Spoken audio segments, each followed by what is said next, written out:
The other mistake I find that a lot of times women make, they go out there, really attractive women, smart women, together women, maybe they've been married for 20 years or so and it's fallen apart, and they get out there and they don't know what they're looking for. Did you push record?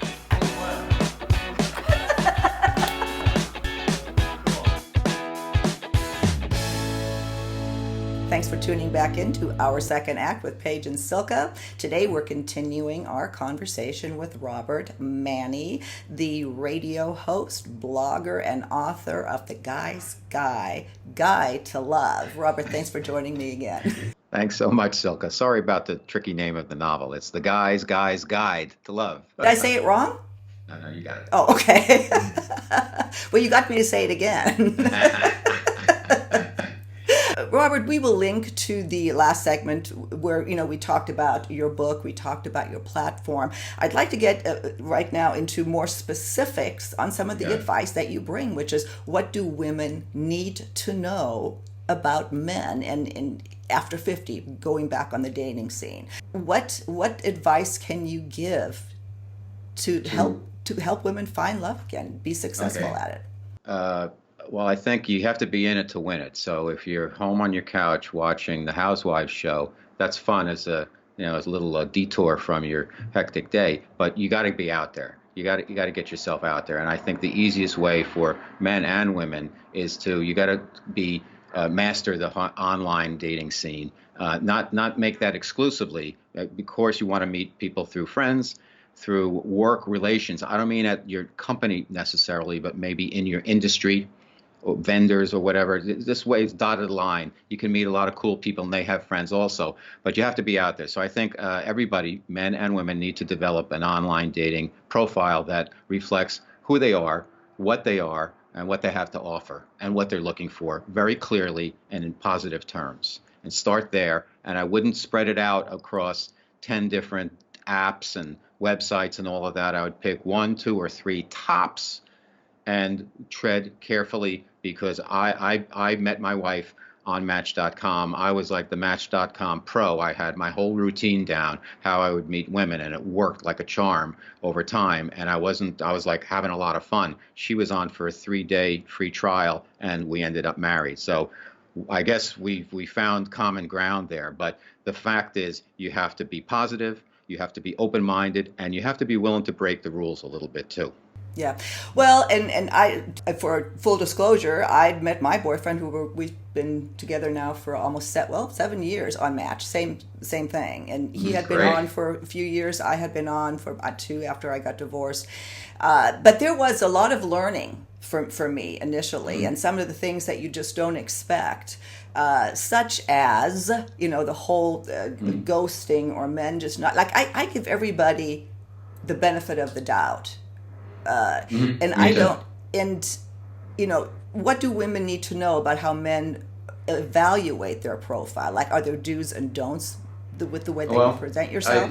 I think if, men are visual, and sometimes they just go for the shiny objects. So if you're going to put a picture of yourself in the bikini or whatever, you're going to get a lot of comments. And you better look good too, or you're going to get a lot of negative comments. So that's one thing. I think you have to put a couple, a handful, maybe 6 pictures up there. You have to show yourself in social situations with friends, doing activities. You have to come across in a positive way what your hobbies are, what you like to do for fun. Keep it fresh. Read other people's profiles. If you need to bounce it off a friend or something, I think that's perfectly reasonable to do that. And then get it out there and tread slowly. But get out there and meet some people. But keep the dates short. Don't, grill the guy, because guys are very, reticent about, these first dates. Are like, some guys come charging through and they want to take you to dinner. I recommend against that. I think short and sweet. Both people check each other out, see what the feeling is. Don't talk about your exes. Talk about what you're looking for. Talk about some positive stuff, and then see where it leads you, and then say good night, and then hopefully you get together again. And when you have the breadcrumbing and the ghosting and all the stuff, that's just bad behavior. You have ghosting in business now. It's prevalent in our culture. So don't take it personally. Just say, you know what? I'd rather that guy disappeared then I waste my time with him and he disappears 6 months from now. And he's not for me. Why? Ultimately, people have to ask themselves, why would I want to be with somebody who doesn't want to be with me at least as much as I want to be with them? Yeah. And when you face up to that reality and you have self-confidence and respect for yourself and love for yourself, then you can find love for another. I'll tell you just a quick story, if I may. I was very successful in short-term relationships and even some long-term relationships, but I never turned it into the real thing. And I had an epiphany, and it was, you know what? You have to, meaning me, make room in your heart for somebody else. You have not done that. And I don't know where that came from. And I'm like, you know what? That's right. When I did that, I was engaged within a year and married a year later. And it's been, it's pretty smooth sailing ever since. But that was the key, because a lot of people, they have so much stuff going on that they don't make room for anybody else.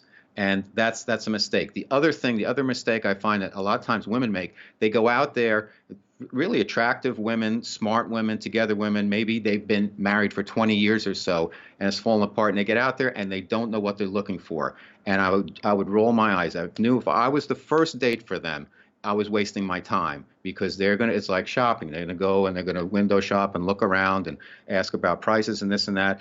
And I think what you need to do when you're in using social media for dating, or the dating apps or the dating websites, is you got to go out there and have a plan. Not to be, type A about it, but you have to know what you're looking for, what you have to offer, and be able to qualify, just as you would in business, who your prospects are and if they fit or not, in a way that's nice, that's kind. Yeah. I think that was from one of your blogs. You talked about qualifying your dates. Mm-hmm. Yeah, no, I love that. That makes so much sense. In a nice way, though. You don't want to rapid fire 20 questions on the guy, because that's going to make them shrink up in a little ball and slink away for the most part, or they'll just get pissed off and they'll be uncomfortable. It's not fun. It's not a dialogue. So you got to do your qualification, but you have to know how to ask the right questions, open-ended questions, and see if the guy's willing to talk about more than just himself also. Yeah. You want to get to find out how he feels about things, how he feels about different situations, what turns him on in terms of life, what are his goals, what is his plan? Does he have a plan? If you're a woman 50 plus and you're dating a guy 60 or whatever, if he doesn't have a plan yet, he needs to have a plan if he doesn't have one, or at least have accomplished his plan. Yeah. And then now what does he want? Yeah. Because guys at that stage, there are a lot of them. I deal with them a lot on my show. Is the guys are seekers now, boomer guys. They're starting to say there's got to be more, because I'm going to get a little bit older, and my company, if they're working for somebody, they're gonna get rid of me, and then what's my paycheck and my title, where I've defined myself for so many years, is going to be gone. Then who am I? And I would suggest to every guy out there to start asking yourself those questions a lot earlier, and make sure that your job doesn't 100% define who you are, what you are, and what you have to offer. Yeah. Well, and I want to go into that a lot deeper on our next segment, where we do want to focus on what do men, especially at this age, struggle with? Why, what is difficult from their perspective that they may not share? What closing words would you have for women as a final takeaway for this segment? Don't take things too personally. Keep an open mind. Work on yourself first. Know who you are. Know what you want. Know what you have to offer before getting out there, and then tread slowly. Don't go out on a different date every night of the week. I'm not saying just go out with one person, but take it slow, and always trust your intuition. Yeah.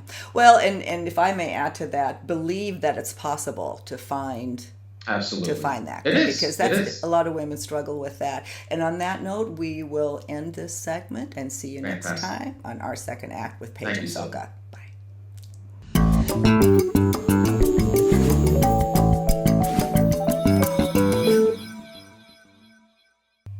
Thanks for joining us. If you haven't already done so, please be sure to subscribe to our channel. Button's right over here. Just click right on through to YouTube. And when you see that little bell next to the subscribe button, hit that too. You'll be notified every time a new video is released. See you next time.